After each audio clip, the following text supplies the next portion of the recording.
대표적인 사례가 자동차가 아닐까 싶은데, 그래서 간략하게 자동차 산업이 지금 국내에 어디까지 현황이 되어 있는지를 좀 짚어보고요. 그 다음에 해외 사례가 지금 어떻게 돌아가는지를 좀 짧은 시간 안에 좀 살펴보도록 하겠습니다. 일단 우리나라 전체 자동차 이 규모입니다. 그 업체 수와 종업원 수, 생산액 이렇게 쭉 나오는데 기본적으로 잘 아시겠지만 지금 전체 자동차 산업 직접 종사자가 약 34만 명 정도 됩니다. 그러니까 전체 자동차 제조업이 한 294만 명 정도에서 11.8% 정도 비중을 차지하고 있는데, 그렇게 보면 작지 않은 산업 구조라고 할 수 있겠죠. 사실 이런 기본적인 토대 위에서 대체 궁금한 건 뭐냐면, 이렇게 한번 보시죠. 그렇다면 우리나라가 자동차 강국인가를 한번 좀 떠올려 보면, 많은 분들은 자동차 강국이다라고 그렇게 보도나 이런 것들을 많이 접하셨을 겁니다. 세계 자동차 5대 강국 중에 하나, 대한민국. 그런데 과연 그게 진짜 강국인가를 통계를 한번 보면 생각보다 머리가 갸우뚱거리는 점을 많이 발견할 수가 있습니다. 대표적으로 지금 여기 보시면 아시겠지만 전체 연간 생산되는, 지구 전체에서 생산되는 자동차가 9,600만 대 정도 됩니다. 2016년 기준으로. 올해는 한 1억 대 정도 됩니다. 그렇다면 그 1억 대를 우리가 다 만드는 건 절대 아니죠. 대체 어디가 많이 만들까요? 그 부분을 좀 볼 필요가 있는데, 넘어가자.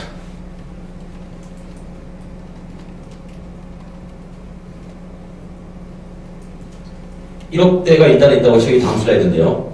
이렇게 보시죠. 1억 대가 다 있다고, 연간 생산되는 게 1억 대인데, 그러면 전체 지구상의 자동차는 몇 대가 있을까 궁금하지 않으십니까? 한 13억 대 정도 있습니다. 13억 대가 지금 이 지구 위를 굴러다니고 있습니다. 어떤 차는 지금 운행이 되고 있고, 어떤 차는 주차장에 서 있습니다. 상당히 많죠. 지구 인구에 비하면. 하지만 턱없이 부족한 숫자라고도 얘기를 많이 합니다. 그렇다면 그 13억 대 중에 어디에 많이 있냐 보면 확실히 북미하고 중국 쪽에 많이 있다는 걸 우리는 통계적으로 알 수가 있습니다. 북미 쪽에 이렇게 보시면 노스 아메리카 쪽이 상당히 좀 많은 비중을 차지하고 있고요. 16%를. 그 다음에 이제 유럽이 19%, 아시아 쪽이 12%인데, 아시아는 거의 중국하고 일본, 우리나라 이렇게 보시면 되는데, 그 중에서도 절대적인 건 역시 중국입니다. 한번 지역별로 한번 보죠. 생산 대수입니다. 제가 이쪽 올라가서 좀 얘기를 해도 되죠. 이게 포인트가 안 들어와서. 이렇게 보시면, 이 북미 쪽이 확실히 많이 있습니다. 연간 생산되는 게 북미에서 1,800만 대 정도로 생산을 합니다. 북미라는 게 미국, 캐나다 이쪽 포함합니다. 그러니까 그 중에서도 미국이 한 1,200만 대 정도 생산합니다.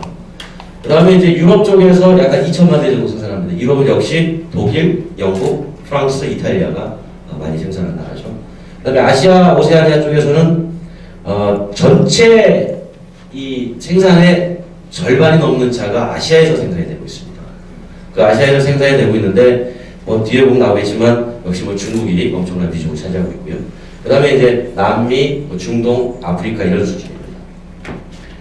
그 중에서도 북미를 한번 보시면, 확실히 미국이 가장 앞서 있습니다. 미국이 1,217만 대를 생산을 합니다. 그러니까 1년에 1억 대 정도를 보시면, 그 중에 12%를 미국이 생산합니다. 근데 실제로 미국에서 판매되는 자동차 대수는 1,800만 대 정도 됩니다. 그러면 나머지 600만 대는 미국도 해외에서 수입된 차를 판다, 그런 얘기입니다. 그 다음에 유럽 쪽으로 가보시면 확실히 프랑스, 독일 이쪽이 강세입니다. 그 다음에 이제 영국이 있고요. 스페인이고요. 스페인은 사실은 생산하는 지역으로 요즘 많이 떠오르고 있는 지역이고요. 전통적으로는 독일, 프랑스, 영국이 많이 합니다. 그 중에서도 독일이 이제 620만 대를 생산하면서 유럽 내에서는 가장 많이 생산합니다. 그 다음에 이제 유럽과 아시아 지역인데, 아시아 지역은 역시 중국이 여기 보시면 아시겠지만 2,800만 대를 생산합니다. 타입 추종을 들어갑니다. 연간 2,800만 대 생산이면 앞서 제가 말씀드린 게 미국이 1,200만 대 생산이니까 미국의 2배를 넘습니다. 독일이 600만 대니까 독일보다는 4배 정도 이상 많습니다. 그 다음에 이제 인도가 최근에 떠오르는 지역이고요. 448만 대를 생산하고요. 그 다음에 일본이 상당히 많이 생산합니다. 920만 대를 생산합니다. 그 다음에 우리나라가 지금 여기 나와 있는 것처럼 1년에 420만 대를 생산합니다. 그렇게 따지니까 중국, 미국, 독일, 일본 다음에 한국이 포함돼서 5대 생산 강국 이렇게 우리는 알고 있는 겁니다. 그 다음에 남미하고 중동 쪽에서 생산되고 있고요. 남미는 최근에 이제 이 브라질 쪽이 많이 생산이 되고 있습니다. 그러면 각각 그 말씀드린 건 생산이고요. 생산인데 그럼 그 생산한 거를 다 그 나라에 팔면 얼마나 좋겠습니까? 그죠? 결국 그렇지 않습니다. 시장이 다르기 때문에 판매되는 나라는 상당히 다릅니다. 미국이 1년에 1786만 2016년 기준으로 북미에서는 가장 많이 판매되는 나라입니다. 그래서 전 세계 모든 자동차 회사가 무조건 미국을 진출을 해야 된다는 당위성을 가진 시장을 갖고 있습니다. 근데 북미에서 보면 이쪽이 러시아 쪽도 지금 상당히 떠오르는 지역이 한데 러시아가 153만 대니까 미국하고 비교하면 상당히 적은 숫자죠. 프랑스가 247만 대 정도가 1년에 판매가 됩니다. 그리고 독일이 370만 대가 판매가 되죠. 앞서 제가 독일 600만 대 좀 넘는다고 그랬죠. 나머지 다 수출합니다. 그 다음에 이태리가 200만 대 정도 판매가 되고요. 그 다음에 영국이 313만 대가 판매가 됩니다. 꽤 많은 판매가 이루어집니다. 영국이 아까 앞서 생산이 200만 대라고 그랬는데 나머지 100만 대는 해외에서 수입해서 파는 겁니다. 그 다음에 이제 역시 마찬가지로 중국이 1년에 2,723만 대를 팔고요. 그러니까 전체 1억 대 생산 중에 27.2%는 그냥 중국에서 생산돼서 중국에서 판매된다고 보시면 됩니다. 중국은 그리고 수출을 거의 하지 않습니다. 그 다음에 이제 잘 안 보이는데 제가 인디아죠. 인디아가 366만 대 정도 되고 이제 한국이 이제 중요할 텐데 일본이 490만 대를 일본에서 판매할 때 우리는 180만 대를 판매합니다. 그럼 앞서 제가 말씀드린 게 우리나라가 422만 대를 생산한다고 말씀드렸잖아요. 180만 대를 팔고 180만 대 중에서도 수입자 20만 대를 빼면 실제로 160만 대를 팔고 나머지 300만 대 이상을 300만 대 가까이를 거의 해외로 다 수출합니다. 그 다음에 이제 이쪽 남미 쪽이 이제 브라질로 판매되고요. 그 외에는 사실 뭐 그렇게 크게 유의미한 그런 나라들은 별로 없습니다. 여기가 이제 중요한 건데요. 그래서 보니까 대체 한 나라에서 자동차를 만들어가지고 수출 비중이 높은 나라가 어디냐? 라고 보면 사실은 이게 1, 2, 3, 4, 5가 다 나옵니다. 역시 독일이 수출 비중에서는 가장 높습니다. 상당히 막 수출 많이 하는 나라고요. 그 다음에 역시 일본이고요. 그 다음에 이제 멕시코도 많이 합니다. 멕시코는 그 북미에서 자동차 회사들이 멕시코에다가 공장을 지어가지고 북미로 많이 가져가는 성향이 있기 때문에 멕시코가 많이 뜹니다. 미국도 생각보다 이 수출을 은근히 하는 나라입니다. 그다음에 이제 한국이 많이 합니다. 그러니까 이거를 이렇게 비중을 보는 거죠.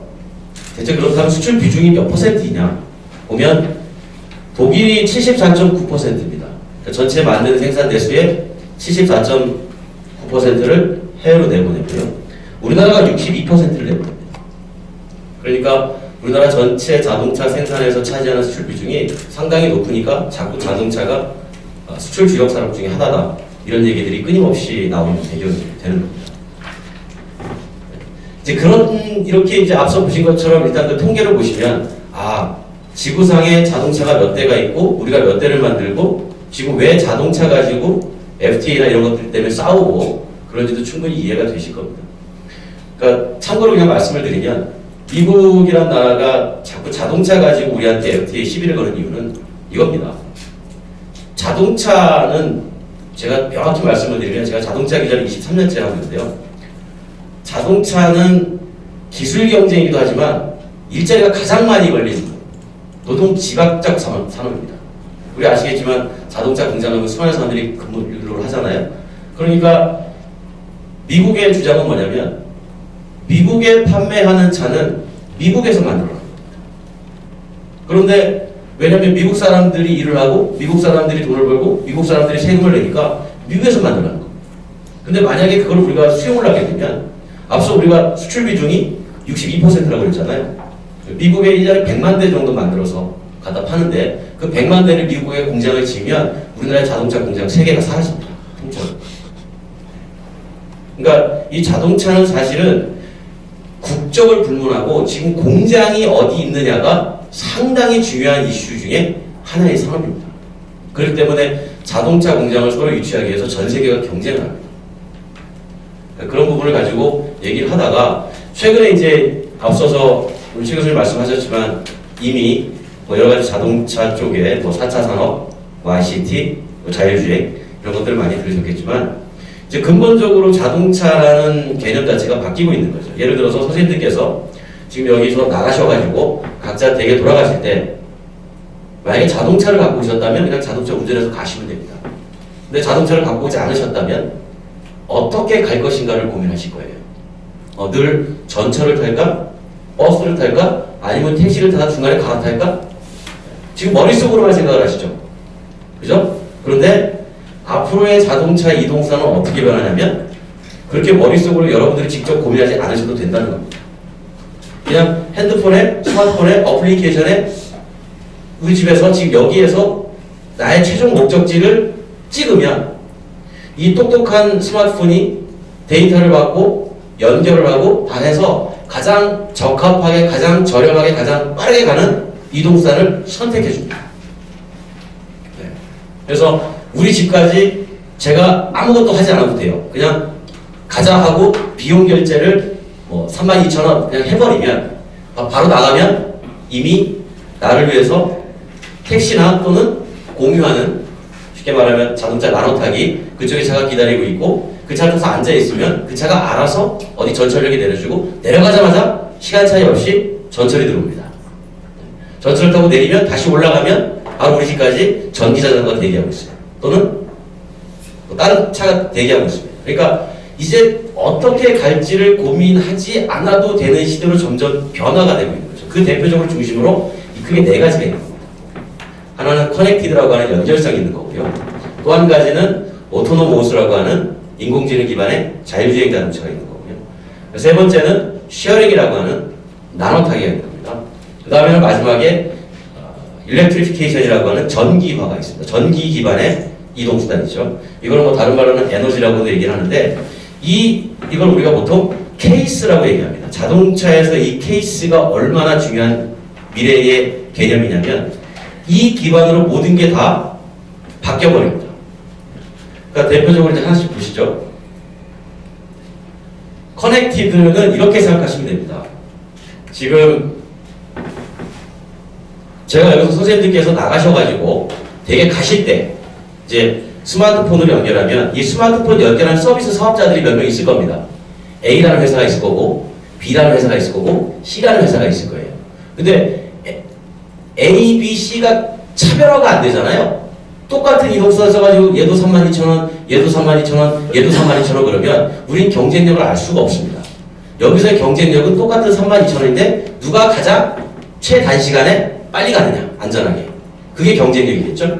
그 경쟁력을 확보하려면 교통정보나 도로정보, 차 지금 밀리나 안 밀리냐 이걸 다 알아야 됩니다. 그 다 알아야 되는 건 어디서 갖고 오냐면 쉽게 말하면 외부의 데이터를 연결해서 커넥트 돼버리는 겁니다. 연결해버리는 겁니다. 그 연결했을 때의 데이터를 많이 갖고 있는 사업자일수록 저렴한 비용에 최적화된 이동 경로를 제공할 수가 있으니까 그런 서비스가 하기 위해서 바로 커넥티드를 하는 거죠. 그러니까 여러분들이 대표적으로 지금 쓰고 계시는 휴대폰의 내비게이션 이런 걸 생각해 보시면 돼요. 어떤 사람은 카카오 내비가 더 정확해. 어떤 사람은 TM이 더 정확해. 근데 우리는 알 수가 없잖아요. 근데 이제 앞으로 그런 것들이 명확하게 차별화가 되는 시대가 오는데 그때는 아무튼 정보를 많이 연결하는 사업자일수록 최적화된 경로를 제공할 수가 있어가지고 이 커넥티드에 다 같이 올인을 하는 겁니다. 그래서 지금 독일 같은 경우에는 자동차 회사가요 내비게이션 회사를 적극적으로 인수합니다. 그 내비게이션을 인수하는 게 아니에요. 우리가 보는 그 안에 들어있는 지도, 그 지도를 인수하는 겁니다. 지도를 그럼 왜 인수할까요? 자동차 회사가. 재밌는 얘기 하나 해드릴게요. 제가 자동차에다가 명령을 딱 내려요. 자, 집에 가자. 라고 했을 때 얘가 집에까지 잘 가려면 지금은 평면 지도잖아요. 뭐 이렇게 좌회전, 우회전. 그런데 얘가 혼자서 잘 가려면 이 도로의 경사가 몇 도, 코너 들어갈 때 요 지름이 몇 도, 이런 거 다 알아야 됩니다. 그러려면 입체 지도가 필요해요. 지도가 입체가 될수록 얘는 더 최적화된 경로를 찾아냅니다. 그래서 지도의 입체화를 하기 위해서 자동차 회사가 열심히 지도 회사랑 협업을 하기 시작합니다. 그런데도 불구하고 우리나라는 이 커넥티드카 쪽에서는 상당히 지금 투자가 더딘 그런 분야로 인식이 되고 있죠. 이게 이제 대표적인 커넥티드의 사례입니다. 커넥티드가 그런데 외부의 정보만이라고 생각하시면 안 됩니다. 자동차와 자동차 간에 서로 정보를 주고받는 것도 커넥티드예요. 쉽게 말하면 제가 아파트 101호에 사는데 201호 아저씨가 먹을 게 남았어요. 그래서 저한테 커넥티드에서 나 먹을 거 남았는데 나 사갈래? 이런 것도 우리가 생각하는 가장 기초적인 개념의 커넥티드라는 거죠. 그 커넥티드가 자동차와 자동차끼리 연결이 되는 겁니다. 네, 그러면 가끔 영화에서 보시면 운전하지 않는데 교통 신호도 없는데 기가 막히게 빠져나가죠. 서로 계속 연결돼가지고 커뮤니케이션 하니까 이제 그런 상황도 가능하게 되는 겁니다. 쉽게 말하면 자동차가 운송수단에서 움직이는 단말기로 이제 변동을 한다는 거죠. 그래서 이제 나오는 개념이 보통 뭐 V2V 이런 개념이 나옵니다. 자동차와 자동차 간에 통신을 연결하고 자동차와 자동차 간에 서로 에너지를 주고팔고 이제 그런 개념이 나온 거고요. 그 다음에 이제 최근에 이제 V2 하우스의 개념은 뭐냐면 이건 나중에 이제 전기화하고 연동이 되는데 여러분 한번 생각해 보실 때 만약에 선생님께서 전기차를 타고 계시는데 밤새도록 충전해가지고 하루에 쓰는 양이 한 20% 쓰고 나머지 80%가 남습니다. 그죠? 남으면 더 좋은 데 쓰면 안 될까요? 쉽게 말하면 내 차의 배터리에 저장 에너지가 저장돼 있는데 이걸 좀 필요한 사람한테 쓰게 하면 안 될까요? 네, 그런 개념에서 가장 기본적으로 집에 있는 가정용 전기를 공급하자는 게 V2 하우스고요. 여기서 더 나아가면 이제 전기차가 전기차에다가 에너지를 팝니다. 네, 그런 시대가 곧 오게 돼 있겠죠. 네. 그리고 이제 그러니까 자꾸 각 국가들이 자동차 간의 통신을 표준화하려고 어마어마하게 노력을 많이 하고 있습니다. 그 다음에가 이제 자율주행인데 이 자율주행은 사실은 이렇게 보시면 돼요. 쉽게 개념을 설명해 드리면 똑같은 개념인데 자 여기서 나가서 이제 가시는 거예요 집에. 그때는 아까는 이제 어떤 이동 수단을 선택할 거잖아요. 근데 이번 본인 각자의 선생님들의 차를 가지고 가시는 겁니다. 가는데 이제 어떤 분은 뭐 A사의 A 자동차, 어떤 분은 B사의 C 자동차, 어떤 분은 C사 자동차를 각각에 있잖아요. 그때 이제 각자 명령을 내리죠. 손가락으로 집에 가자 라고 명령을 내릴 때 똑같은 목적지인데 똑같은 목적지에 똑같이 명령을 내렸는데 A 자동차는 좀 이렇게 가고 B 자동차는 이렇게 가고 C 자동차는 이렇게 가고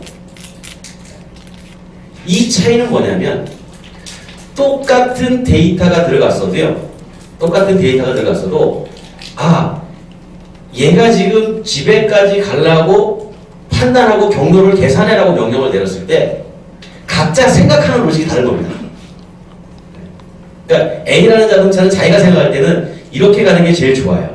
근데 B라는 자동차는 똑같은 경로를 같은 시간에 얘는 이렇게 가는 게 제일 좋아. C는 이렇게 가는 게 제일 좋다고 각자 판단하는 거예요.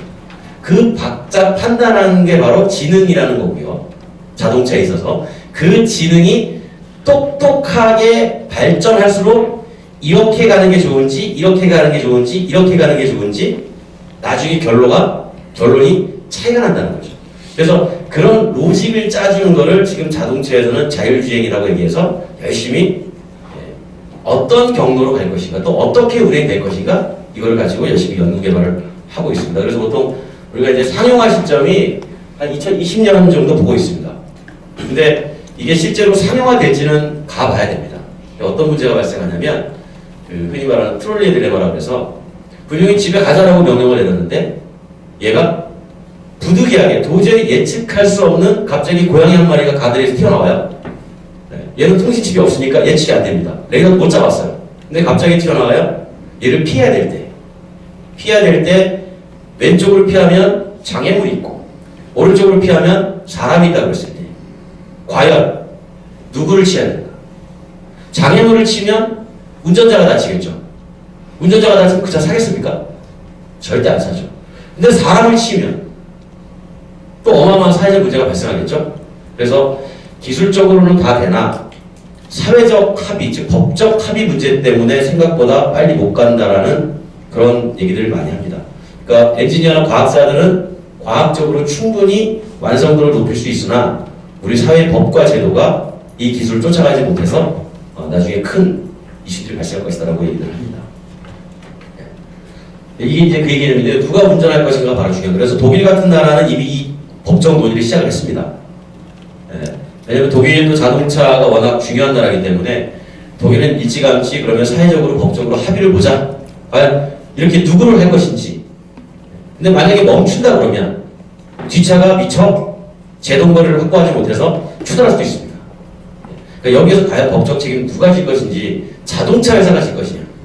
오류가 일어났을 때 아니면 그 차를 산 차주가 질 것이냐 아니면 보험사가 질 것이냐 아니면 그 도로를 설계한 경찰이 국가가 질 것이냐. 왜냐면 그 자동차를 판매에 허가될 수 있도록 인증을 내주고 국가이기 때문에 국가가 책임질 것이냐. 그 문제가 상당히 복잡한 문제여서 지금 이제 독일은 시작을 했고요. 근데 우리나라 같은 경우에도 논의는 하고 있습니다. 그런데 각 부처별로 서로 지금 입장이 다 다르기 때문에 지금 통합이 안 되고 있는 거죠. 이게 좀 전에 말씀드린 이제 보호받는 자와 보호하는 자입니다. 자동차가 제가 이렇게 말씀드리면 스마트폰이나 이렇게 ICT 하시는 분들하고 얘기를 해보면 이런 얘기 많이 합니다. 휴대폰이나 스마트폰 기기들이 워낙 빠르게 발전하니까 다 된다고 모든 게 다 된다고 얘기하는데요. 그러니까 자동차에서 가장 빨리 갈 수 없는 것 중에 하나가 앞서 말씀드린 그런 세이프티 분야입니다. 그러니까 만약에 사고가 났을 때 왜냐하면 자동차는 여러분들이 주머니에 휴대하고 가는 게 아니라 자동차에 실려가는 거기 때문에 사람이 보호받는 존재인 거지 우리가 스마트폰을 주머니에 넣고 노트북을 가방에 가져가는 건 제가 스마트폰 디바이스를 노트북 디바이스를 보호하는 겁니다. 깨지지 말라고. 근데 자동차는 제가 다치지 않게 안에 실려가는 거기 때문에 접근 개념이 조금 다릅니다. 그렇기 때문에 상당히 복잡한 과제를 가지고 있는 거죠. 그 다음에가 이제 공유인데요.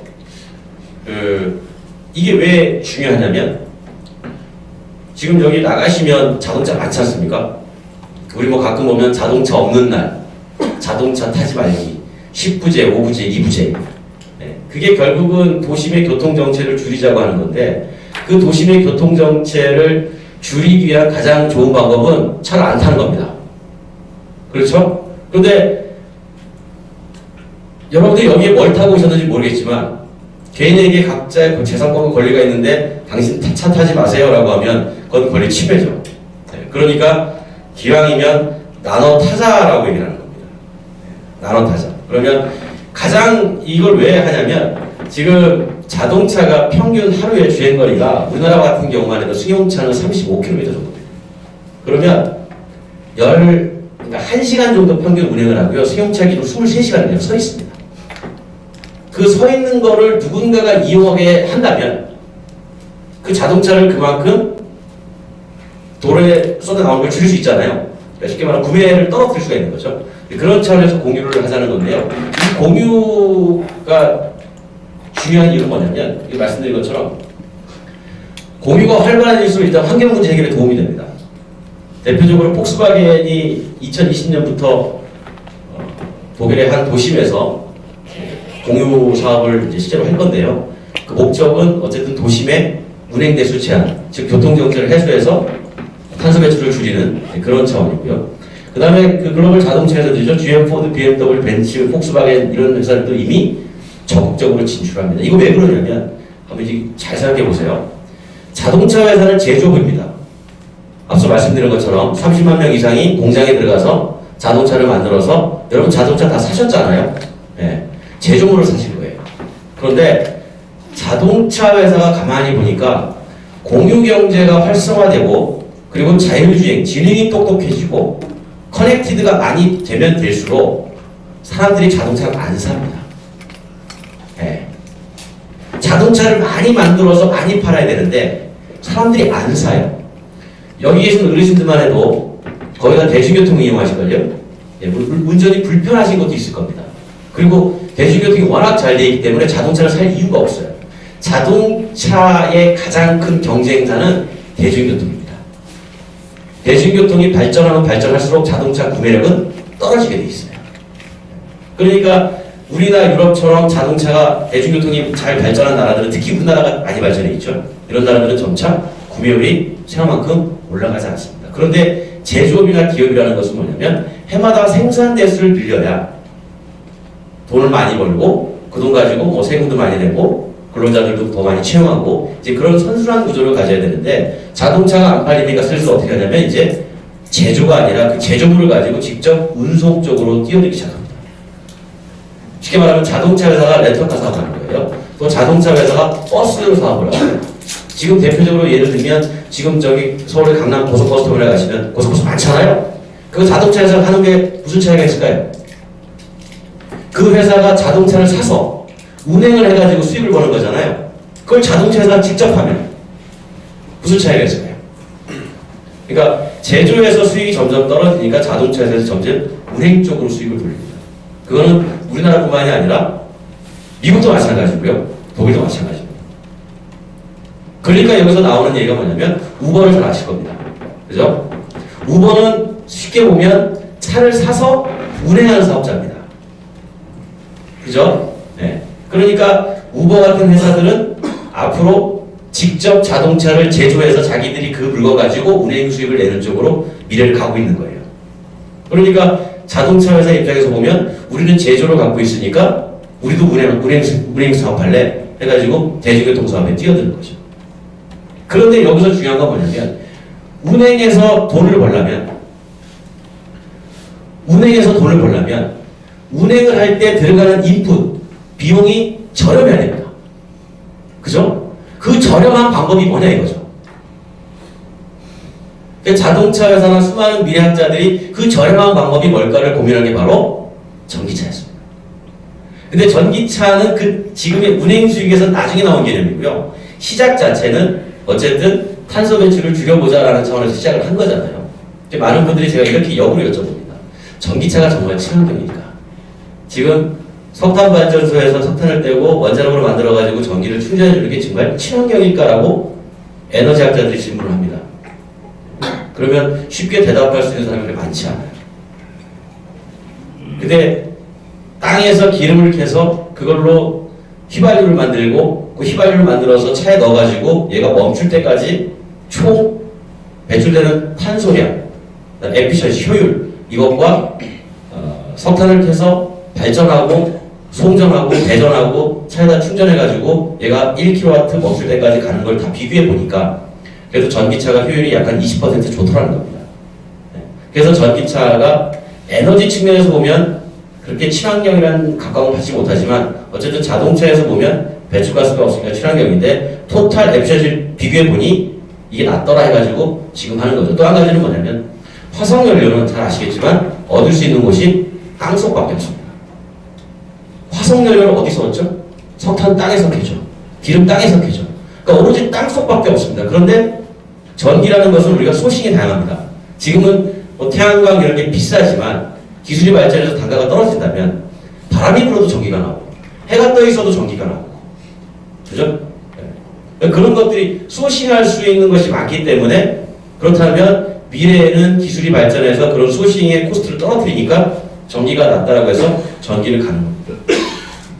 근데 그 문제는 뭐냐면 아시겠지만 비가 오거나 눈이 오거나 밤이 되거나 그럼 이제 태양광 같은 경우는 전기가 안 되잖아요.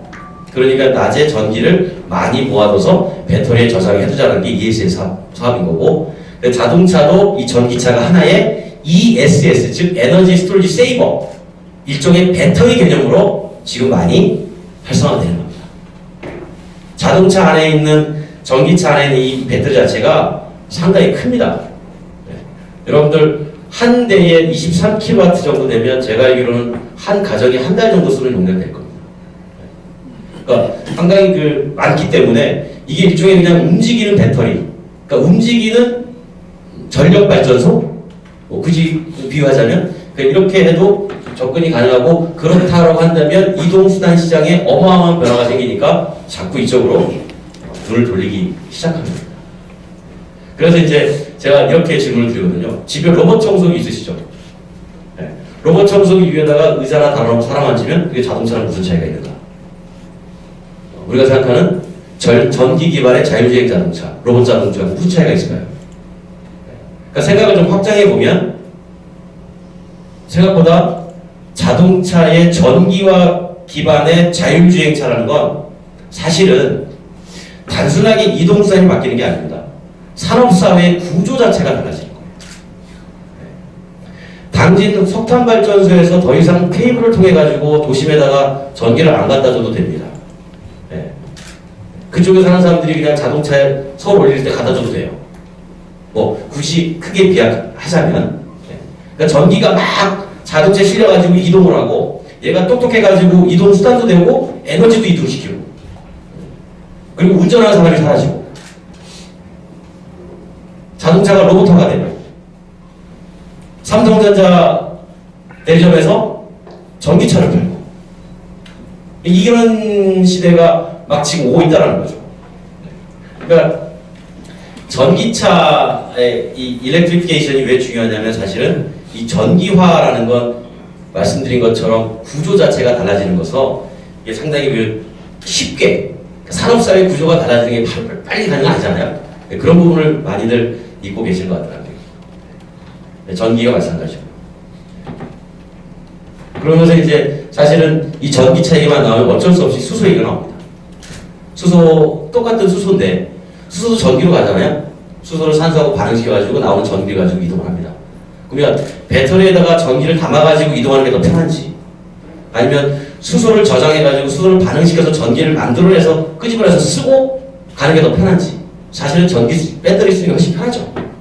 근데 수소를 쓰는 이유는 딱 하나입니다. 지속 가능하다는 거죠.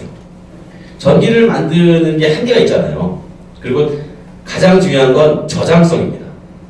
에너지는 저장을 해야 됩니다. 우리가 예를 들어서 지금 낮에 있는 태양광으로 전기를 쓰고 밤에까지 쓰고 우리 괜찮아 하면 안 되죠. 어떤 일이 벌어질지 모르니까 에너지 항상 비축이 가능해야 됩니다.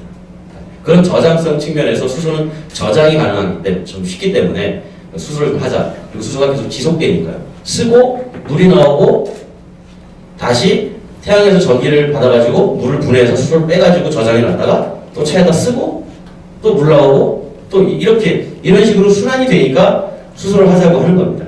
그래서 우리나라하고 일본이 수소에 적극적이죠. 또 한 가지는 뭐냐면 장기적으로 화석연료 에너지 의존도를 낮추려고 하는 겁니다. 일본도 국가가 마찬가지고요. 우리도 마찬가지입니다. 중동이 워낙 불안하고 화석연료를 쓰지 말자고 하는데 낮추는 측면도 있습니다. 전기자동차도 사실은 지금 전기와 기반에 좀 불안한 것 중에 하나가 뭐냐면 전기차에 들어간 배터리도 화석연료입니다. 무슨 말씀이냐면 그 배터리가 대부분 삼원 소재잖아요. 리튬, 코발트, 망간 이런 쪽이잖아요. 다 땅에서 캐야 됩니다. 그거를 중국에서 많이 갖고 있어요. 그래서 30분 된 거군요.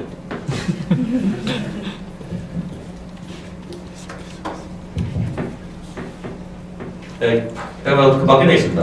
그 중국에서 많이 광산들을 보유하고 있습니다. 그러니까 중국이 전기차를 열심히 미는 건 전 세계가 중국 주도의 전기차 시장이 되면 배터리가 엄청나게 수요가 필요하고요. 그 배터리를 만들어 공급하려면 소재가 필요합니다.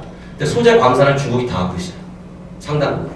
그때 가면 쉽게 말하면 오펙이 석유를 무기화했듯이 중국은 배터리 소재를 가지고 무기화할 수도 있다는 겁니다. 그러니까 지금 중국이나 이런 이동수단을 우리 얘기하고 있지만 사실 그 이동수단 안에는 어마어마하게 많은 각 나라의 그 미래가 달려있는 그런 전환점들이 많이 있다는 거죠. 그래서 이제 누가 가져갈까 이런 거보다는 사실은 이렇게 보는 거죠. 최근에 그 미국의 CES라고 아실 거예요. 다음 달 때 열리는데 원래 가전시조인데 지금은 자동차가 절반입니다. 그러니까 자동차가 일종의 가전제품으로 이슈에 등장을 합니다. 그러니까 융합이 되고 있다는 얘기죠. 또 한 가지는 뭐냐면 이걸 잘 보시면 될 것 같아요. 자율주행차가 대중화되면 제조사가 아까 제가 말씀드린 것처럼 공유회사, 운행해서 돈을 버는 회사로 변신하게 되고요. 그 다음에 이걸 위해서 지금 자동차 회사가 엄청나게 투자를 많이 하고 있고 있고, 그리고 지금 계속 한 사람이 타고 있는 하루의 평균 주행거리가 줄어들고 있고 인구를 고령화되고 있습니다. 우리도 마찬가지고. 그러니까 이 부분이 우리도 상당히 심각한 문제로 지금 제기가 되는 거고요. 그래서 영국도 비슷한 고민을 많이 했습니다. 우리보다 영국이 이걸 어떻게 타게 했냐면, 좀 타산 지적을 삼을 수 있냐면, 영국은 아예 저탄소 위원회라는 걸 만들었습니다. 그냥 정부 산하기관으로. 그래서 민간이 위원장을 맡고 정부에서는 기구만 조성해주는 이거 시작을 했습니다. 그러니까 얘네는 핵심은 그거예요. 다양한 탈 것의 탄소를 줄이거나 없애는 전략. 사실 이거가 문구는 이렇지만 이 안에 앞서 제가 설명드린 공유, 일렉트리피케이션, 전기화, 자율주행, 다양한 이동수단의 등장, 여기 다 들어가 있습니다. 그래서 영국은 지금 이미 대중교통을 자율주행으로 바꿔가고 있는 거죠. 그래서 이거를 어떻게 했냐를 좀 보면 1단계로 일단 저탄소 기술 아이디어를 발굴하면 이 영국 정부 산하자동차위원회가 설립이 되어 있는데 여기서 기술 지원 기관이고요. 그래서 이제 쭉 각종 분야에 대해서 지원을 하냐 마냐를 결정을 해야 됩니다. 그래서 그 지원을 할 때는 지원 조직이 붙어요. 그래서 이때는 관이 아니고 일반 기업 출신들이 이 기술을 지원을 어떻게 할 수 있는가를 고민을 하게 되고요.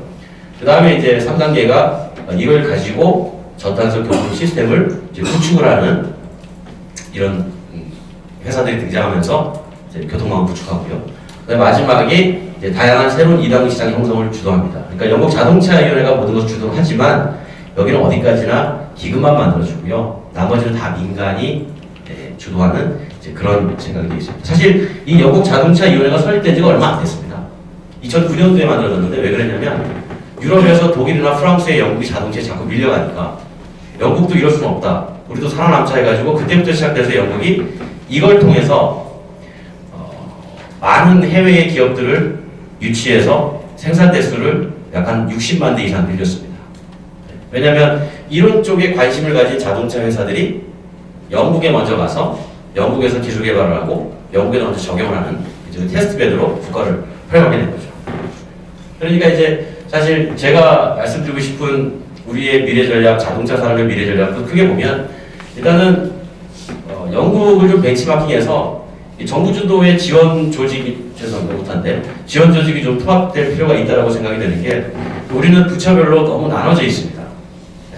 그리고 각 부처가 지원하는 그 프로젝트도 보면 상당히 겹치는 게 많습니다.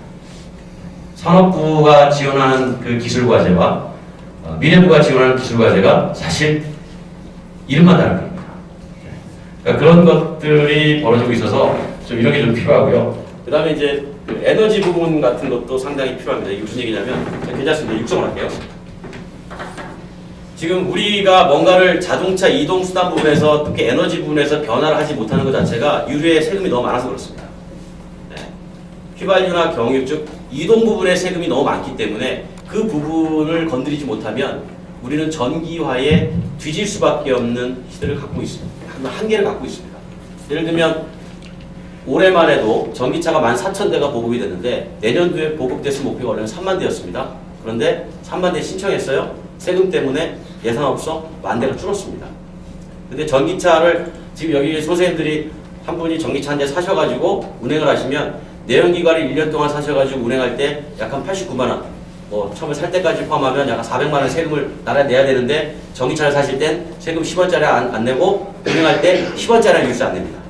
그러니까 정부 입장에서 보면 재원이 줄기 때문에 그 재원 마련을 어떻게 할 것인가도 지금 논의를 좀 시작해야 됩니다. 근데 이런 논의조차 없이 그냥 앞만 보고 우리도 무조건 전기차로 바꾸겠다? 이거 좀 설득력이 없는 그런 얘기고요. 그래서 이제 사실 그러려면 인식, 소비자들의 인식이, 국민들의 인식이 좀 변해야 되는데 그런 인식들을 좀 어떻게 좀 바꿔줄 수 있을까? 그런 것도 많이 하다 보면 이제 우리가 자동차 산업 앞서 말씀드린 그 생산 규모 충분히 유지해 나가는 원동력이 되지 않을까 그렇게 보는 것이죠. 네, 여기까지.